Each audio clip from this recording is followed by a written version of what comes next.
இப்போ சைனால வந்து 1ஆம் கிளாஸ் 2ஆம் கிளாஸ் படிச்சு முடிக்கும் போதே கம்யூனிசம் தீங்கு பாங்கு அதெல்லாம் தாண்டி நம்ம உள்ள வருவோம். அங்கெல்லாம் 2ஆம் கிளாஸ் 1ஆம் கிளாஸ் படிக்கும் போது இது ஐடென்டிஃபை. இந்தியாவில வந்து ஸ்போர்ட்ஸ்க்கு முக்கியத்துவம் கொடுக்கணும் நம்ம பார்க்கலாமா, இல்ல திறமையானவங்களை வந்து அங்கீகரிக்க மறுக்காம அந்த மாதிரிலாம்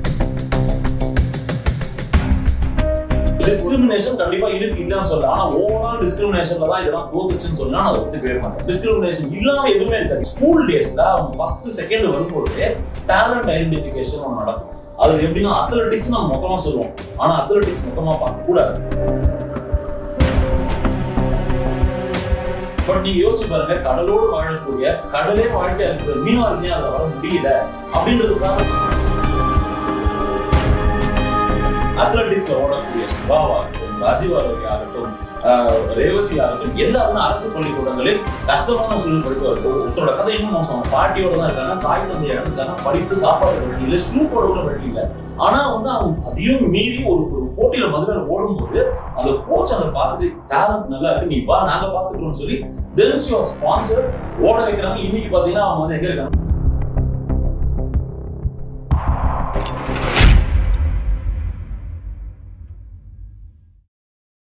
டாப் தமிழ் நியூஸ் நேயர்களுக்கு வணக்கம். இன்றைய நேர்காணலில் நம்முடன் இணைந்திருப்பவர் பத்திரிகையாளர் பரத் அவர்கள். நம்மை விட அதிகமான மக்கள் தொகை கொண்ட சைனா 2021 ஒலிம்பிக்கில் அதிகமான பதக்கங்களோட முன்னிலையில் இருக்குது. சைனாவிற்கு அடுத்தபடியாக நாம் தான் வந்து மக்கள் தொகையில் அதிகமாக இருக்கோம். ஆனாலுமே கூட நம்மளால் வந்து ஒலிம்பிக்கில் வந்து அதிகமான பதக்கங்களை வந்து குவிக்க முடியாததுக்கான காரணம் என்னவா இருக்கும்? மக்கள் தொகை மட்டுமே காரணம் இல்ல, ஸ்போர்ட் கல்ச்சர் ஒன்று இருக்கு. நீங்க அதை மறந்துடக்கூடாது. இப்போ கொசோவான ஒரு கண்ட்ரி இருக்கு, சான் மரீனோன்ற கண்ட்ரி. 12,000-14,000 பேர் தான் சான் மரீனோட மொத்தமே. அவங்க கோல்டு அடிச்சிருக்காங்க இந்த முறை. அண்ட் நான் சொன்ன மாதிரி கொசோவா மாதிரி நாட்டில் எத்தனை பேர் இருந்துட போறாங்க, அங்க என்ன ஸ்போர்ட் இருக்கு அப்படின்னு பார்த்தா அவங்க இண்டிவிஜுவல் ஈவெண்ட்ல வந்து கோல்டு அடிச்சிருக்காங்க. ஸோ நம்மளை பொறுத்த மட்டும் என்னன்னா, பெரிய நாடுகள் இருக்கக்கூடிய பிரச்சனை என்னன்னா அந்த ஸ்போர்ட் கல்ச்சரை கொண்டு வரணும். இங்க ஸ்போர்ட் கல்ச்சர் இருக்கா? இப்ப சைனால வந்து 1ஆம் கிளாஸ் 2ஆம் கிளாஸ் படிச்சு முடிக்கும் போதே கம்யூனிசம் தீங்கு பாங்கு அதெல்லாம் தாண்டி நம்ம உள்ள வருவோம். அங்கெல்லாம் 2ஆம் கிளாஸ் 1ஆம் கிளாஸ் படிக்கும் போது இது ஐடென்டிஃபை. நீ இந்த ஸ்ட்ரீமுக்கு போகணும், நீ இந்த ஸ்ட்ரீம்ல sports is part of the curriculum. இங்க ஸ்போர்ட் கரிக்குலமே கிடையாது. ஸ்போர்ட்ஸ் பிடி பீரியட் கடன் வாங்கிட்டு நாங்க மேத்ஸ் சயின்ஸ்க்கு சொல்லிடுறோம். அப்ப எப்படி நீங்க வந்து ஒரு இன்ட்ரெஸ்ட் வரும் ஸ்போர்ட் மேல? சோ அதனால எப்பயுமே அந்த ஸ்போர்ட் கல்ச்சர் இப்ப வர ஆரம்பிச்சிருக்கு. இப்போ வந்து சின்ன வயசுலேயே நம்ம அகாடமிஸ் போட ஆரம்பிக்கிறோம். சின்ன வயசுலேயே நம்ம அவங்களுக்கு போய் பேட்மிண்டன் போ, ஸ்விம்மிங் கிளாஸ் போ. நம்ம பசங்களுக்கு பிடிச்சு சேருமோ பிடிக்காம சேருமோ ஒரு ஸ்போர்ட்டை வந்து நம்ம கல்ச்சர் உள்ள கொண்டு வர ஆரம்பிச்சிருக்கோம். எதுவுமே இன்னைக்கு போடுற விதை நாளைக்கு தான் வளரும். நம்ம இன்னைக்கே வளரணும். இந்தியாவில வந்து ஸ்போர்ட்ஸ்க்கு முக்கியத்துவம் கொடுக்கணும் நம்ம பார்க்கலாமா, இல்ல திறமையானவர்களை வந்து அங்கீகரிக்க மறுக்காம? அந்த மாதிரிலாம் திறமையானவர்களே அங்கீகரிக்க முடியாம போவாங்க. நீங்க சொல்றது வந்து எப்படின்னா சினிமா டைலாக் மாதிரி 102 பேர் இருப்பாங்க. டிஸ்கிரிமினேஷன் கண்டிப்பா இருக்கு இல்லன்னு சொல்ல. ஆனா ஓவரால் டிஸ்கிரிமினேஷன்ல தான் இதெல்லாம் தோத்துச்சுன்னு சொன்னா நான் ஒத்துக்கவே மாட்டேன். டிஸ்கிரிமினேஷன் இல்லாம எதுவுமே இருக்காது. எதுவுமே ஈவன் த பர்ஃபெக்ட் நேஷன் அமெரிக்கால டிஸ்கிரிமினேஷன் இந்தியா கிட்ட அங்கேயும் டிஸ்கிரிமினேஷன் இருக்கு. பர்சன்டேஜ் ஆஃப் டிஸ்கிரிமினேஷன்ல பார்க்கணும். இந்தியாவை பொறுத்த வரைக்கும் நீங்க நான் திருப்பியும் சொல்லக்கூடிய விஷயம், கேட்ச் தம் யங்.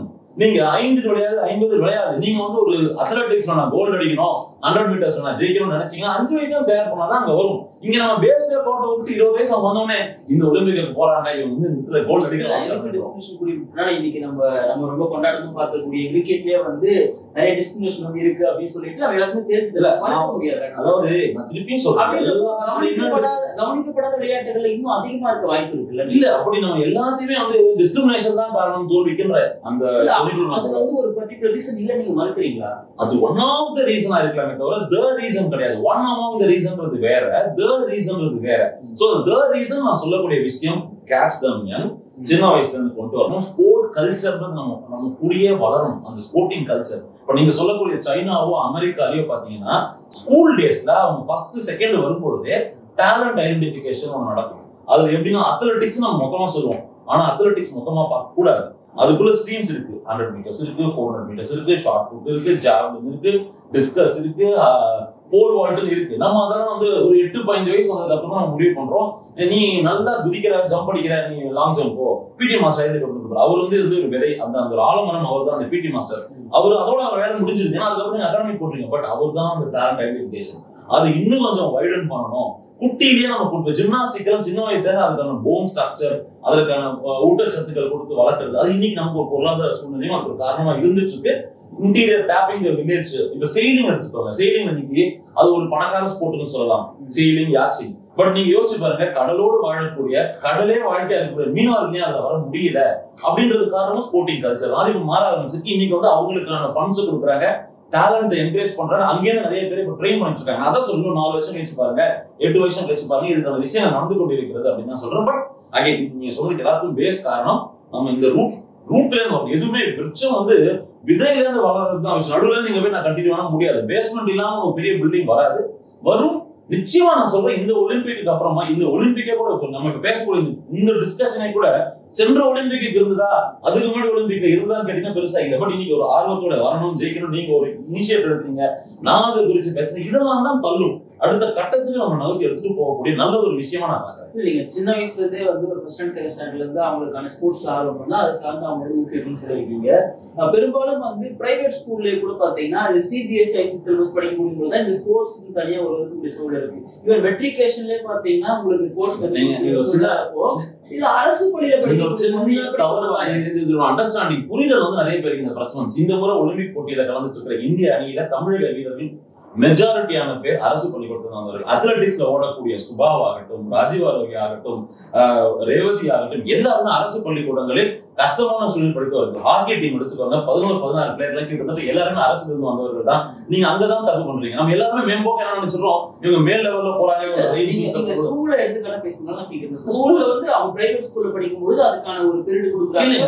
அந்த பீரியட் பிரைவேட் ஸ்கூல்ல கொடுக்கறதுன்றத என்னோட ஆர்குமெண்ட். நீங்க அதுதான் மாத்தி புரிஞ்சுக்கிறீங்க. பிரைவேட் ஸ்கூல்ஸ்ல ரிசல்ட் ஓரியன்டா போறாங்க, அகாடமிக்ஸ் வாங்க 100% வேணும், 100% வேணும்னு போகக்கூடிய அந்த பிரைவேட் ஸ்கூல்ஸ் தான் இன்னைக்கு அது இல்ல. அரசு பள்ளிக்கூடங்கள ஒரு வாத்தியார் இருக்காரு, பிடி மாஸ்டர் இருக்காரு, அவர் டேலண்ட் ஐடென்டிஃபை பண்றாரு, கொண்டு போய் அடுத்த தள்ளாரு. அது இன்னைக்கு பிரைவேட் ஸ்கூல்ஸ்ல இல்ல. நம்ம மேம்போக்கா நினைச்சிட்டு இருக்கோம் பிரைவேட் ஸ்கூல்ல வரவங்க தான் ஜெயிக்கிறாங்க. அகாடமிஸ் தான் பிரைவேட்ல இருந்து வரவங்க ஜெயிக்கலாம். பணம் இருக்கும், பவர் இருக்கிறவங்க, ஒரு ஆசை இருக்கிறவங்க பிரைவேட் அகாடமியில காசு கொடுத்து சேரவங்களுக்கு வேணா வாய்ப்பு இருக்கலாம். ஆனா பிரைவேட் ஸ்கூல்ல படிக்கிற எல்லாரும் 90% பேர் புக் வாங்க தான் வெளியே அனுப்புறாங்க. நீங்க எனக்கு தெரிஞ்ச எத்தனையோ ஆர்வமா இந்த மாதிரியான போட்டிகளை பங்கெடுத்து ஜெயிக்கணும்னு நினைச்சு டிஸ்ட்ரிக்ட் பிளேயர்ஸ் எல்லாமே +2 வரும்பொழுது அவங்க பேரண்ட்ஸும் சரி, ஸ்கூலும் சரி, ஒரு டைலமா இருக்கும். +2 முடிச்சுட்டு நம்ம அடுத்தது பார்த்துக்கலாம். அப்போ நீங்க அதுல பிரேக் விட்டீங்கன்னா ஸ்போர்ட்ன்றது தினம் பண்ண வெளியா வரும். அதுதான் இங்க பிரச்சனை. இன்ஃபேக்ட் நம்ம சேலர்ஸ் 2 பேர் இருக்காங்க இந்த வாட்டி. வருண் தாக்கர் அண்ட் கணபதி 2 பேர் இந்த வாட்டி சேலி நல்லாவே பண்ணாங்க. ஃபர்ஸ்ட் டைம் குவாலிஃபை பண்ண சேலர்ஸ். அவங்களை பாத்தீங்கன்னா அட போடா என்ன ஆனா எங்களுக்கு சேவிங் லைஃப்டா அப்படின்னு சொல்லிட்டு ஸ்டடீஸை டிஸ்கண்டினியூ பண்றாங்க. அவங்க பேரண்ட்ஸ் சப்போர்ட் பண்றாங்க. ஸ்டடீஸ் இல்லைன்னா வாழ்க்கை என்ன ஆகும் அப்படின்னு ஒரு கேள்விக்குறி அவங்க வைக்கலாங்க. ஆனா இதுதான் சேலிங். நான் இந்தியாக்காக பர்ஃபார்ம் பண்ண போறேன்னு போனவங்க இன்னைக்கு ஒரு இன்டர்நேஷனல் அரீனால கோட்டா பேசிஸ்ல போவோம். எப்படி நம்ம இந்த மாதிரி சேலிங் எல்லாம் எப்படி போவோம்னா, ஏசியால 4 கண்ட்ரிக்கு சான்ஸ் கொடுங்க வந்து விளையாடணும்னு சொல்லக்கூடிய இடத்துல போயிட்டு இருந்தப்போ இல்ல நான் குவாலிஃபை பண்ணி செலக்ட் ஆகணும்னு சொல்லி வந்தவங்க தான் அந்த பிளேஸ். அப்ப அவங்க லைஃப் ரிஸ்க் எடுக்கிறாங்க, படிப்பே வேண்டாம். இன்னைக்கு அவங்க எங்க போய் நிக்கிறாங்க. சோ நான் படிக்க கூடாதுன்னு சொல்ல வரல, படிப்பும் அவசியம். அதே நேரத்துல இன்ட்ரெஸ்ட் இருக்கிற பட்சத்துல, அதுவும் பெரிய ட்ரீம், பெரிய கோல் இருக்கிற பட்சத்துல அவங்களை மோட்டிவேட் பண்ணலாம். அதுக்குதான் திருப்பி சொல்லி இன்னைக்கு நிறைய அகாடமிஸ் வர ஆரம்பிச்சிருச்சு. பிரைவேட்டும் சரி, கவர்மெண்ட்லயும் சரி. எஸ்டிஎம்டிலாம் அவ்வளவு நமக்கு பாக்குறது இல்லை. எஸ்டிஎம்டி கொரோனா காலகட்டம் இல்லாத காலத்துல அத்லெட்டிக்ஸ் ஆகட்டும், ஒரு வேற என்ன ஸ்ட்ரீம் இருந்தாலும் ஃப்ரீ கோச்சிங் வீக்கெண்ட்ஸ் நடக்குது. நீங்க நல்லா அங்க பர்ஃபார்ம் பண்ற பட்சத்துல அங்க இருக்கிற 20-30 கோச்ல யாரோ ஒருத்தர் கண்ண நீங்க பண்றீங்க. இந்த ரேவதியும் சுபா கதை சொன்னீங்க இல்லையா, அவங்க 2 பேருமே பாத்தீங்கன்னா இந்த மாதிரி தான். அது ஒருத்தரோட கதை இன்னும் மோசம். அவங்க பாட்டியோட தான் இருக்காங்க, தாய் தந்தை இழந்துட்டாங்க, படிப்பு சாப்பாட்டுக்கு வழி இல்லை, ஷூ போட கூட வழி இல்லை. ஆனா வந்து அவங்க அதையும் மீறி ஒரு போட்டியில மதுரையில் ஓடும்போது அந்த கோச் அதை பார்த்துட்டு டேலண்ட் நல்லா இருக்கு, நீ வா நாங்க பாத்துக்கிறோம்னு சொல்லி then she was sponsored ஓட வைக்கிறாங்க. இன்னைக்கு பாத்தீங்கன்னா அவங்க வந்து எங்க இருக்காங்கன்னா டோக்கியோ இருக்காங்க. சோ இதுதான் கதை. இது எல்லாருக்கும் நடக்கும், நிச்சயமா நடக்கும். ஏன்னா ட்ரீம் தானே ரியாலிட்டி, அது நடக்கும். பட் நான் திருப்பி சொல்ல வர விஷயம் என்ன, பிரைவேட்டோ பப்ளிக்கோ என்னவா இருந்தாலும் பேரண்ட்ஸ் சைட்லயும் ஒரு 30% இருக்கு. என் பையனுக்கு ஆசை இதுவா செய்யட்டும், பர்சியூ பண்ண வைக்கிறது. ஸ்கூல்ஸ்ல அந்த பிடி மாஸ்டர் இது வந்து ஒரு எக்கனாமிக்கலா growth ஆகிற குடும்பத்துக்கு பொருந்தும். ஆனா ஒரு நடுத்தர வர்க்கத்துக்கு நீங்க சொல்ல முடியாது பொருந்தாது. ஒரு விஷயம் நல்லா புரிஞ்சுக்கோங்க, ஸ்போர்ட் அப்படின்னா எல்லாமே அண்டர்டாக் எல்லாம் அப்படிதான் அச்சீவ் பண்ணி அச்சீவ் பண்ண இந்தியன் ஹாக்கி கதை நீங்க பார்த்தா இன்றைய பத்திரிகை எங்க பாத்தீங்கன்னா 16 பேரும் ஹாக்கி டீமும் அவங்களுடைய கதைகளோட வந்திருக்கு. ஒவ்வொரு கதையுமே அண்டர்டாக், ஒவ்வொரு கதையுமே வறுமையை வென்று விட்டு நான் அடிச்சு போட்டு மேல வரேன்னு சொல்லிருக்கிற கதைகள் தான் எல்லாமே. சோ நம்ம அந்த குஷன்லயே நம்ம பார்த்தோம். எல்லாமே எல்லாத்துக்குமே ஒரு சேலஞ்ச் இருக்குங்க லைஃப்ல. நீங்க எதை எடுத்தாலும் ஒரு ஹேர்டல் இருக்கதான் செய்ய போகுது. அந்த ஹேர்டலை தாண்டி ஜெயிக்கிறவங்க தான் சாதிக்கலாம். அதுக்கான விஷயங்களை நம்ம தேடல ஆரம்பிக்குது. ஃபர்ஸ்ட் தேடல் நம்ம கிட்ட இருந்து, நம்ம சுற்றுலர்களுக்கு 2வது தேடல், அப்புறமா ஒரு கை நமக்கு வந்து ஹெல்ப் பண்ண போகுது. அந்த கை தான் வந்து அசோசியேஷனும் அரசும். அதை தாண்டி வரும். இந்த ஃபில்டரை நிறைய பேர் நீங்க சொல்ற மாதிரி சரியான வழிகாட்டுதல் இல்லாம நிறைய பேர் காணாம போயிடுறாங்க. சில பேர் பொருளாதார தேடல காணாம போயிடுறாங்க. சில பேர் ஸ்போர்ட் எடுத்தா எனக்கு வேலை கிடைக்கும் ஒரு ICF ஏர்லைன்ஸ் அதோட நின்றுடுறாங்க. அவங்களுடைய அந்த ஒரு மோட்டிவேஷன் அதோட நின்று போயிடும். இதையும் தாண்டி இதெல்லாம் தாண்டி இருக்கிற சில பேர் தான் போய் சாதிக்க பழகுறாங்க. ஸோ என்ன பொறுத்த வரைக்கும் நான் திருப்பியும் சொல்றேன், அந்த ஸ்போர்ட்டிங் கல்ச்சர் கடந்த 10 வருஷம் ஆரம்பிச்சிருக்கு. ஸோ அந்த தொடக்கம் தொடங்கியாச்சு. இனி நம்ம மிட் ஸ்டேஜ்ல இருக்கோம். இனி நம்ம மேல போக ஆரம்பிச்சா நீங்க இப்போ ஏஷியன் கேம்ஸ் ஒரு காலத்துல ஏஷியன் கேம்ஸ்ல நம்ம இதே மாதிரி தான் 8வது 10வது வரணும். ஸோ இதோட இண்டிகேட்டர் என்னன்னா, நம்ம போன ஏஷியன் கேம்ஸ்ல எக்ஸ்ட்ராடினரியா பண்ணிருக்கோம். போன ரியோல அதோட ரிஃப்ளெக்ஷன் வந்து ஒரு சிலர் ஒரு பிரான்ஸ். இந்த மாதிரி நம்ம நல்லா பண்ணிருக்கோம். அடுத்த வருஷம் மார்க் மை வேர்ட்ஸ், அடுத்த வருஷம் நடக்க போற ஏஷியன் கேம்ஸ்ல இந்தியா நீங்க சொன்ன டாப் 3ல பயங்கரமான ஒரு பெரிய ஒரு பிளேஸ்ல வரப்போகுது. சரி, ஒரு நாள் போட்டியில் தோற்பது, இப்போ ஷூட்டிங் எல்லாம் நீங்க 0.02 0.04 தோக்குறது, இது போட்டியில வெற்றி தோல்விகள் சகஜம். ஆனா to give you better fight and be there and fight, ஒரு பேரா நம்ம அங்க இருக்கோன்றதே பெரிய விஷயம். அது நமக்கு வந்து ஒரு எக்ஸ்பீரியன்ஸ் கொடுக்கும். இந்த சிச்சுவேஷன் இப்படி இருக்கு, நம்ம இந்த இடத்துல என்ன தப்பு பண்ணிருக்கோம், அப்போ அடுத்த முறை போகும்போது இன்னும் வெல் ப்ரிப்பேர்டா சூப்பரா போவாங்க. இன்ஃப்ராஸ்ட்ரக்சர் அகைன் ஒரு ப்ராப்ளம். அமெரிக்கா சைனாலலாம் ஹாக்கி எடுத்துக்கிட்டீங்கன்னா டர்ஃப் இருக்கு, ஆஸ்ட்ரோ டர்ஃப்னு இருக்கும். அது அங்க வந்து எல்லா இடத்துலயுமே இருக்கும். நீங்க உடனே ஆட ஆரம்பிச்சிருவீங்க. ஹாக்கியை கட்டையை தூக்கினீங்கன்னா அங்கதான் ஆட போறீங்க. நம்ம ஊர்ல கோவில்பட்டியிலையும் வேலூர்லயும் ஆடுறவங்க ஃபர்ஸ்ட் வந்து இப்ப புல் தரையிலையும் கல்லு தரையிலையும் ஆடிட்டு டர்ஃப்ல ஆட வர நேரத்துல பாத்தீங்கன்னா 15 வயசுல ஆட வரலாம். அதுக்கப்புறம் 18 வயசுல இந்தியாக்காக ஆடுனா எப்படி ஆட போறோம், அந்த டர்ஃப்லயே 3 வருஷம் ஆடுது. ஸோ இப்போ அதுவும் இம்ப்ரூவ் ஆரம்பிச்சு. இப்போ தமிழ்நாடு ஃபுல்லா ஆஸ்ட்ரோ டர்ஃப் வர ஆரம்பிச்சு. அதே மாதிரி தான் தடகளத்துக்கான அந்த ட்ராக்குகள் வர ஆரம்பிச்சு. நாங்க மெதுவா வருவோம் சார், ஆனா வருவோம், நிச்சயமா நாங்க வருவோம். நீங்க இன்னைக்கே எதிர்பார்க்காதீங்க. ஆனா அதுக்கான விதையை போட்டோம், எஃபோர்ட் போட்டோம், நல்லது நடக்கும். நான் பாசிட்டிவா பாக்குறேன். இல்ல, தமிழ்நாட்டுல இருந்து செலக்ட் ஆன ஒலிம்பிக் வீரர்களை வந்து முதலமைச்சர் மு க ஸ்டாலின் வாழ்த்து அனுப்புறாரு. இந்திய அளவில் வந்து மோடி வாழ்த்து தெரிவிக்கிறாரு. இப்போ மற்ற நாடுகள்ல வந்து ஸ்போர்ட்ஸ் வந்து அரசே எடுத்து பண்ணக்கூடிய ஒரு சூழல்லாம் இருக்கு. அந்த சூழல் வந்து இந்தியாவில் செயல்படுறதுக்கு இன்னும் காலத்தாங்க வந்து இப்போ அரசு தான் சார் நடந்துச்சு. ஒரு விஷயம் புரிஞ்சுக்கணும், எல்லா போட்டிகளுமே அரசு சார்ந்த அசோசியேஷன்ஸ் தான் நடக்குது. அரசு தான் சாங்ஷன் பண்ணுது. அரசு தான் எங்களுக்கு ட்ரைனிங்கான காசும் கொடுக்குது. அரசு அதுக்கான கோட்டா வச்சிருக்காங்க. இன்ஃபேக்ட் நம்ம ஊர்ல இருந்து நேத்ரா குமரன்ற செயலர் இந்த முறை வந்து இந்த சேலிங் அரசு வந்து இந்த விளையாட்டுகளுக்கு தேவையான அந்த ஸ்காலர்ஷிப் போன்றவற்றை எல்லாமே கொடுக்குறாங்க. ஸ்காலர்ஷிப்ஸ் அவைலபிள் இல்ல, அது அவங்களுக்கு வந்து பற்றாக்குறையா இருக்குன்னு சொல்றாங்க. அது பற்றாக்குறை என்னைக்குமே ஒரு தேவைன்றது உடனடியாக நிவர்த்தி பண்ண. நான் திருப்பி நான் தான் சொல்றேன், ஒவ்வொரு ஸ்ட்ரீமா பண்ணிருப்பேன். இந்த முறை கூட நான் தமிழக அரசு சொல்லியிருக்கு, கோல்டு அடிச்சுட்டு யாராவது தமிழ்நாட்டுக்கு வந்தீங்கன்னா தமிழ்நாட்டுல இருக்க அத்தனை பேர்ல கோல்டு அடிச்சா 3 கோடி ஆல்ரெடி ஒரு ஜெயலலிதா காலத்துல கொடுத்துருக்கோம். இன்ஃபேக்ட் நீங்க சாஃப்ட் கேம்ஸ்க்கு முன்னாடி இந்த தமிழ்நாடு வேற நீங்க சாஃப்ட் கேம்ஸ் வின் பண்ணவங்களுக்கு நம்ம பரிசு. நீங்க ஒரு விஷயம் வின் பண்றதுக்கு தேவையான சூழலுக்கு தேவையான நீங்க என்னைக்காவது நீங்க நம்ம எல்லாரும் நீங்க ஒரு கவுன்சில உட்காந்துட்டு தமிழ்நாடு அரசு என்ன பண்ணிருக்கு, பிளேயர் என்ன பண்றான்னு சொல்றோம். எல்லாருமே ஒரு முறை தேவஸ்வரம் போயிட்டு வாங்க, ஒரு முறை சாஃப்ட் கேம் வில்லேஜ் போய் பார்த்துட்டு வாங்க, ஒரு முறை நம்மளோட மேயர் ராதாகிருஷ்ணன் போய் பார்த்துட்டு வாங்க. அற்புதமா பண்ணிட்டு இருக்காங்க எல்லாருமே. எல்லா சைட்லயுமே அவங்களுக்கான எஃபோர்ட்டை கொடுத்துட்டு தான் இருக்காங்க. வரும், நான் திருப்பி சொல்றேன், அந்த டேலண்ட் க்ரூமிங் வந்துட்டு தான் இருக்கு. எந்த ஒரு அரசும் வெறும் வாழ்த்துவதோடு நிறுத்துவதும் அவங்க வேலையை கேள்வி அமைச்சர் விளையாட்டுத்துறை அமைச்சரும் எதுக்கு இருக்காரு, எதுக்கு கூடிய இருந்த ரிஜிஜு மத்திய விளையாட்டுத்துறை அமைச்சர் அவ்வளவு வண்டர்ஸ் பண்ணியிருக்காரு.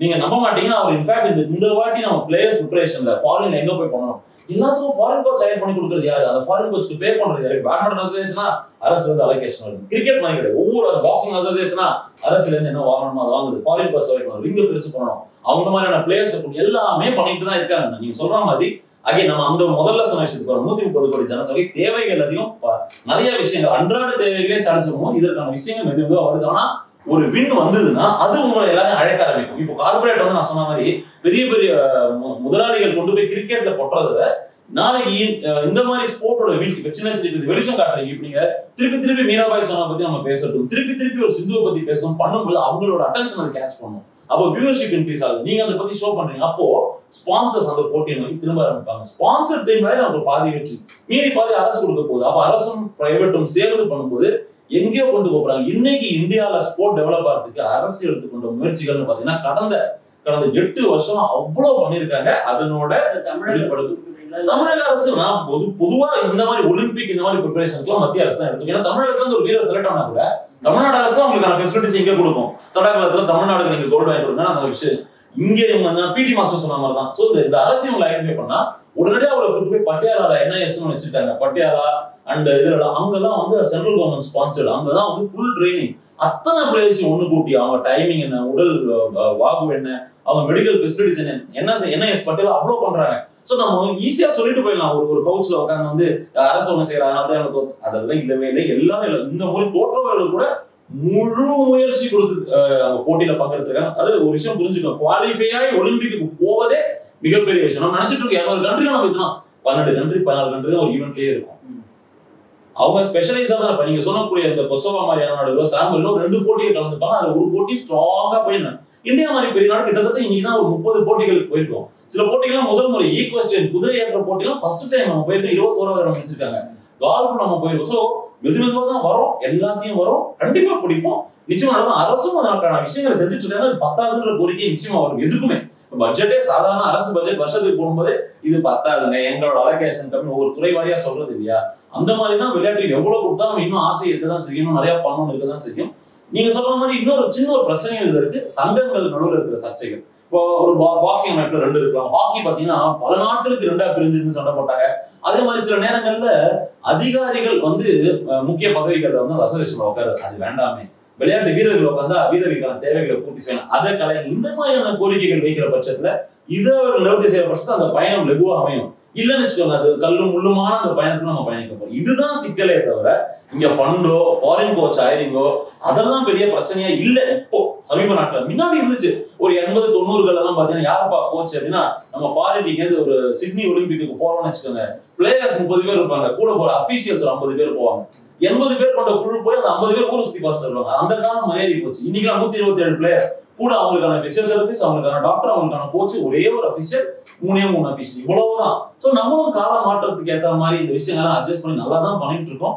நம்புங்க, நம்ம நம்பலன்னா யாரும் நம்ப மாட்டாங்க. நம்ம இந்த கதைகளையே பேசிட்டு இருக்கிற பட்சத்துல அவர்களுக்கும் இப்ப ஜெயிச்சுட்டு வந்தவங்களுக்கும் நம்ம கொடுக்கக்கூடிய அங்கீகாரம், அடுத்து வர தலைமுறையினர் கூட பாருப்பா ஜெயிச்சா இவ்வளவு பண்றாங்க, அப்ப நானும் வரேன் என்ற மோட்டிவேஷன், இதுதான் வருமே தவிர நம்ம இந்த கதைகளை இந்த டிஃபிகல்ட்டி இருக்குங்க, எல்லா இடத்துலயும் இருக்கும், தடையை உடைச்சிட்டு வரணும், தடைகளை விடை, அப்பதான் ஜெயிக்க முடியும். இப்போ கிரிக்கெட்டுக்கு கொடுக்கக்கூடிய முக்கியத்துவம் வருங்காலங்கள்ல மற்ற விளையாட்டுகளுக்கும் கொடுக்கணும்னா இங்க எந்த விதமான ஒரு சூழல் உருவானா மற்ற விளையாட்டுகளுக்கும் ஒரு ரசிக்க, அது நீங்க கவலைப்படாதீங்க, அது ஒலிம்பிக்ல இருக்கிற பிளேயர்களே பார்த்துப்பாங்க. ஏன்னா பிவி சிந்து ஜெயிச்சு கொடுத்து வந்திருக்காங்க பேட்மிண்டன். இனி நான் சொன்ன மாதிரி எங்க தெருவுல, என்னுடைய தெரு அங்கனூர்ல ரிமோட்ல இருக்கிற தெருவுல இன்னைக்கு ஒரு பேட்மிண்டன் அகாடமி எப்படி வந்துச்சு, ஏன் வந்துச்சு?